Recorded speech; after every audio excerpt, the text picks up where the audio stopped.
last night's major election upset in the Louisiana U.S. Senate primary, where two-term Republican Senator Bill Cassidy failed to make the runoff. Cassidy has long been a target for President Trump ever since he voted to impeach Trump after the January 6th insurrection. He's also the first sitting senator to lose a primary since 2012, a sign of Trump's dominance over the GOP. That grip could be on display again on Tuesday when 6 more states hold primaries, with some big races that we will be watching in Kentucky, Pennsylvania, Georgia, Oregon, Idaho, and Alabama.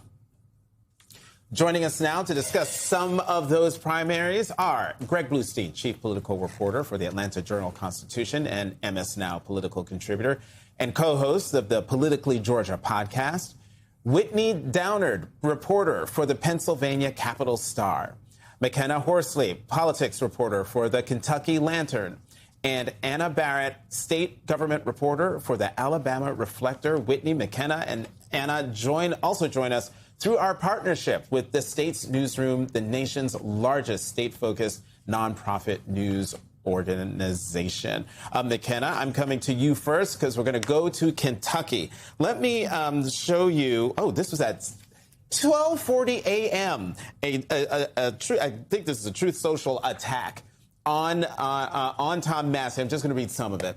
Tom Massie of Kentucky, the worst and most unreliable Republican congressman in the history of our country, is an even bigger insult to our nation than Senator Bill Cassidy of Louisiana, who suffered an unprecedented loss tonight by not even being allowed to run in the Republican primary, blah, blah, blah. Tom Massie, a major sleazebag, is even worse. Kentucky, get this, all caps, loser out of politics in Tuesday's election. McKenna, will the people of Kentucky do to Congressman Massie what the people of Louisiana did last night to Senator Cassidy? Yes, that's definitely the question that's on the minds of a lot of Kentucky voters, especially in that 4th congressional district. I would say it's shaping up to be a very close race here on the ground, especially tightening over the last week. His challenger, Ed Galrine, is from kind of the western part of the district, where Massie is from that eastern part. So we're seeing those two regions being kind of pitted together towards this. But I do definitely think that this is shaping up to be a referendum on, do these voters want Thomas Massie or do they not? And rather than a choice between the two candidates and their platforms. Greg, let's hopscotch to Georgia quickly. I know we are not in the prediction business, and we try not to engage in that on the show too much. But when you are looking at the Senate race, this is obviously a race against Jon Ossoff, Mike Collins against Jon Ossoff, that Republicans are hoping to potentially pick up. What is the state of play in that race right now? Yeah, well, Mike Collins is the Republican frontrunner, but he's going against Buddy Carter, another congressman, and Derek Dooley, a former football coach, backed by Governor Brian Kemp. So right now, it's looking like it's going to be Mike Collins versus either of those two opponents in a potential June runoff. And the question here is what Governor Kemp's clout will look like, because the governor has gone all in for Derek Dooley. He's campaigned all over the state the last month or so. It's like a tag team special between the two of them.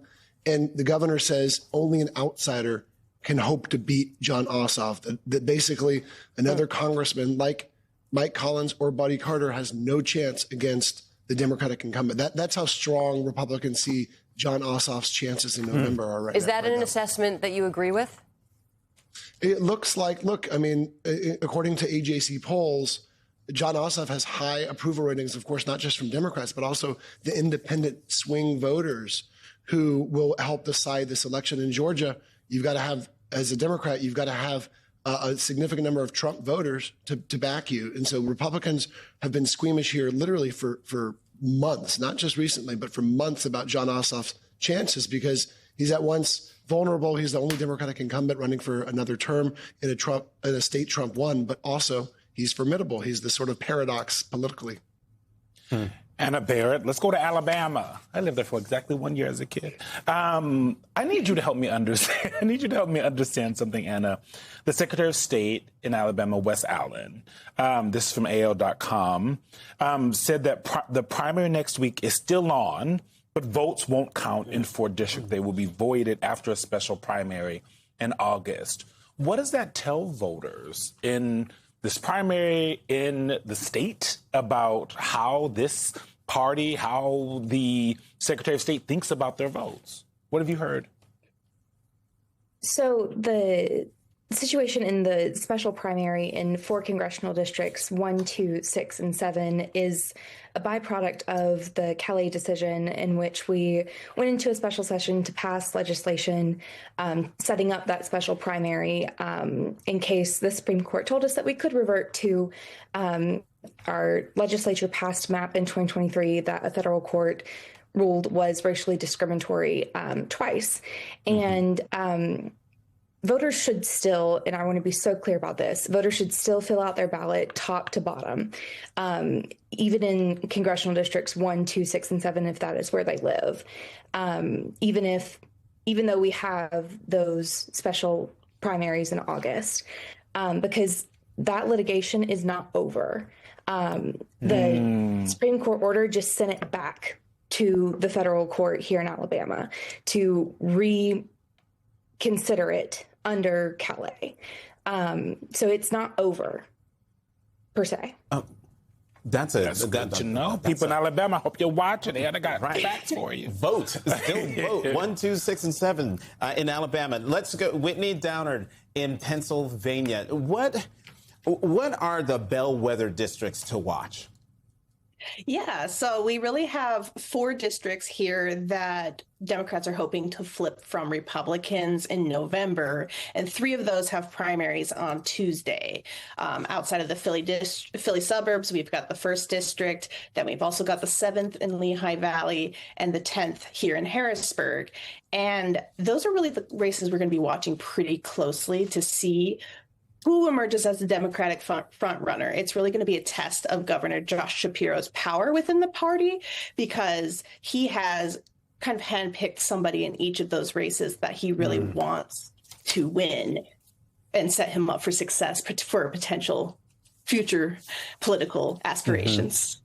You know, Whitney, I want a scarf. Right. Later, I see all that yarn behind you. Exactly. Sorry, I'm get into it. No, go ahead. You're correct. No, we ask for what we want. Closed mouths don't get fed. I want to go to each of you really quickly in the time that we have left, and just as succinctly as you possibly can. What's the one thing, the one issue that is moving the voters of your state that you think folks like us on the national level might be missing? I'll start with you, Greg. Yeah, well, of course, affordability, the economy is number one, but we're also watching the impact of the 2020 election here in Georgia and Trump's attempt to overturn his defeat to Joe Biden, because that is still coloring a lot of these races, Democrats and Republicans. Democrats, of course, trying to safeguard against another attempt to overturn the election. Republicans, to varying degrees, are still fighting, relitigating that election. So I think that's going to play a big role in our Tuesday primary. Anna, what about in Alabama? Affordability is a big one. Our utility bills are higher than anywhere in the Southeast. That was a big issue during the legislative session, but also this voting rights discussion that's been happening over the last few weeks. I mean, as you mentioned over right before our segment, there were over 5,000 people here yesterday fighting for voting rights, just like they were 60 years ago. McKenna, the voters in Kentucky? Yes, I think this is definitely a referendum on the future of the Republican Party, both here in Kentucky and at the national level. This 4th congressional district in northern Kentucky has really become a libertarian stronghold, and we see that reflected throughout Massey's time in Congress, but also here at the state house level. A lot of libertarian types have defeated establishment type Republicans in the state house. So I think this is going to be a referendum on what the future of the party will be moving forward. Winnie, we'll let you have the last word before you get started on those scarves. Affordability is really big here too. People are very concerned about data centers. Our governor has kind of thrown his support behind data centers, but also wants to pursue a little bit more transparency over some of the associated costs. And so that is something that a lot of voters have been worried about because just like Alabama, we have very high utility prices.